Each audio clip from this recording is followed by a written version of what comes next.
West Bank में IDF का घातक हमला हुआ है। रामल्ला के बितूनिया में भीषण अटैक हुआ है। तस्वीरें आपके सामने हैं। रामल्ला की ये तस्वीरें आप देखिए, किस तरह से हमलों के बाद दहशत देखी गई। शहर में घुसने से पहले गैस बॉम्ब का किया गया है इस्तेमाल, इसकी आशंका है।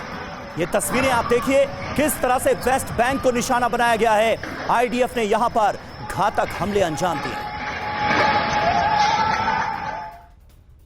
और हिजबुल्लाह से बदले की मांग भी तेज हो रही है। इजरायली मंत्री वासिर लॉफ का बयान सामने आया है। मैं बेरूत जलता देखना चाहता हूं, वासिर लॉफ ने कहा। इजरायल में बदले की मांग तेज हो रही है, यानी सरकार के ऊपर भी एक तरीके से दबाव बनाया जा रहा है कि किस तरीके से बदला लिया जाए। देखिए, वासिर लॉफ का यह बयान अपने आप में बता रहा है। वो कह रहे हैं, मैं बेरूत को जलता हुआ देखना चाहता हूं। और हमारे साथ डॉक्टर पीके घोष भी मौजूद हैं। घोष साहब, आपकी एनालिसिस क्या कहती है? क्योंकि अभी तक तो जंग चल रही थी सीधी हमास से, जो कि हिजबुल्लाह की तुलना में उसके कंपैरिजन में कम प्रोफेशनल फोर्स मानी जाती है, लेकिन हिजबुल्लाह की ताकत भी बड़ी है हमास से। दोनों संगठनों की मोडस ऑपरेंडी में क्या आप देखते हैं सबसे बड़ा फर्क, जिसकी वजह से इजराइल भी थोड़ा ठिठका हुआ नजर आ रहा है इस बार? जी हाँ, देखिए, मैं एक मिनट लूंगा और इजराइल का जो रणनीति है इसके ऊपर कुछ ध्यान दूंगा। सबसे पहली बात यह है कि इजराइल पर बहुत ज़्यादा इंटरनेशनल दबाव है कि वो एक कुछ धमाकेदार न करे। हर देश नहीं चाहता कि ये ज़्यादा एस्केलेट हो, क्योंकि ये पूरा गल्फ फिर इसमें भिड़ सकता है। ईरान आ जाएगा, दूसरे देश आ जाएंगे। तो इजराइल क्या करेगा? अभी उसके जो ग्राउंड फोर्सेस हैं वो गाज़ा में कुछ अटके हुए हैं, और यहाँ पर अगर लेबनान में वो अटैक करता है, हिजबुल्लाह जैसे आपने कहा ये बहुत अच्छी तरह ट्रेंड है।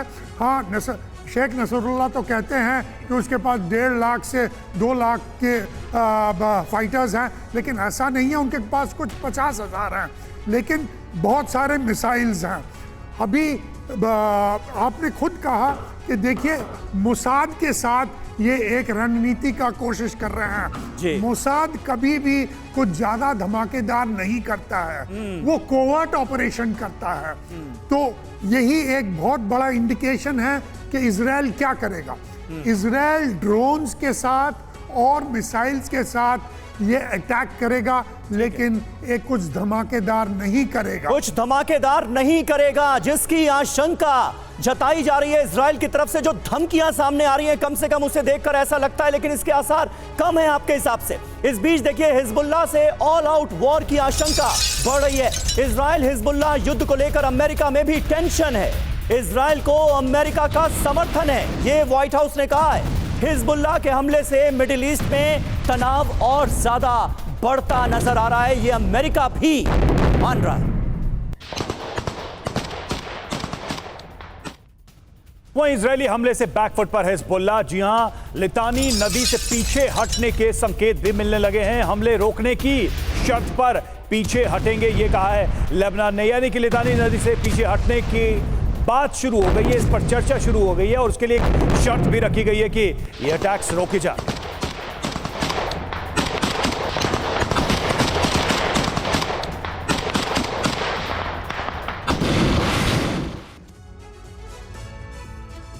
तो देखिए, आग दोनों तरफ बराबर लगी हुई है। ये अगर कहा जाए तो बिल्कुल गलत नहीं होगा। हिजबुल्लाह क्या ऐलान कर रहा है, ये इसकी डिटेल आपके सामने अब रखते हैं, क्योंकि हिजबुल्लाह भी कह रहा है कि अगर इजराइल की तरफ से बड़े हमले अंजाम दिए तो ऐसा अंजाम होगा इजराइल का जो सदियां याद रखेंगी।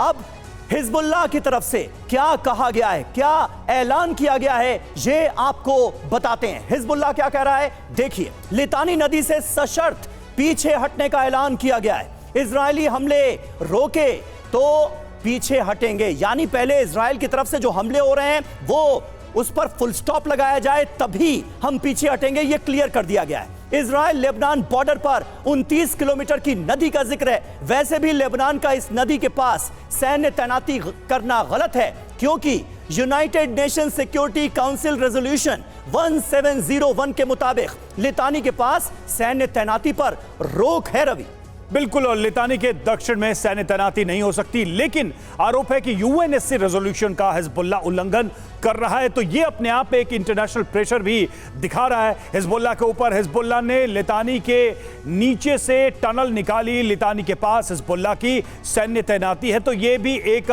दबाव या समीर कह सकते हैं प्रेशर है अंतरराष्ट्रीय कम्युनिटी का कि वो इसका कम से कम इस तरह से ब्रीच ना करे। बिल्कुल, अंतरराष्ट्रीय नियम कायदों को ऐसा लग रहा है कि ताक पर रख दिया गया। एक और अहम खबर, इजराइल से सीधी जंग लड़ सकता है तुर्की।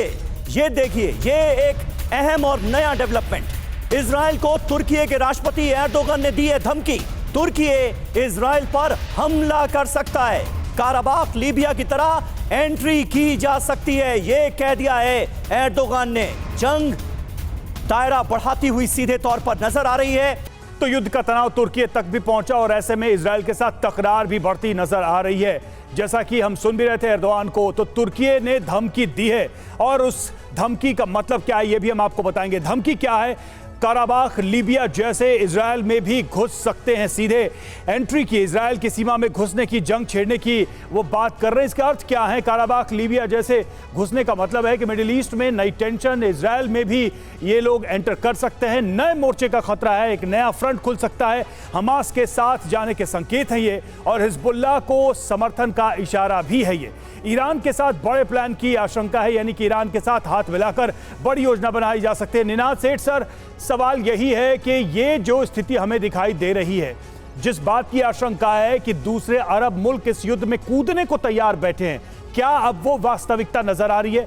तुर्की का बयान, ईरान का स्टैंड, अब कुछ एक देश और बचे हैं जो इस तरह से खुल्लम खुल्ला ऐलान कर दे इजराइल के खिलाफ। मुझे लगता है कि ये जिसको अंग्रेजी में रेटरिक कहते हैं, गिद्दड़ भपकियाँ हैं। इस वक्त 3 चरण मुझे साफ नज़र आते हैं आगे चलते हुए। पहला चरण है कि एक गतिरोध है, जैसे हमारे फेलो पैनलिस्ट ने कहा था कि ये पुराना वाला हिजबुल्लाह नहीं है, ज़्यादा अच्छी ट्रेनिंग है, ज़्यादा अच्छे टैक्टिक्स है, ज़्यादा अच्छी वेपनरी है। पर इस तरह के गतिरोध को तोड़ने की एक मन करता है कई बार स्ट्रैटेजी में, और इजराइल एक बहुत बड़ा अटैक करके वो गतिरोध शायद तोड़े।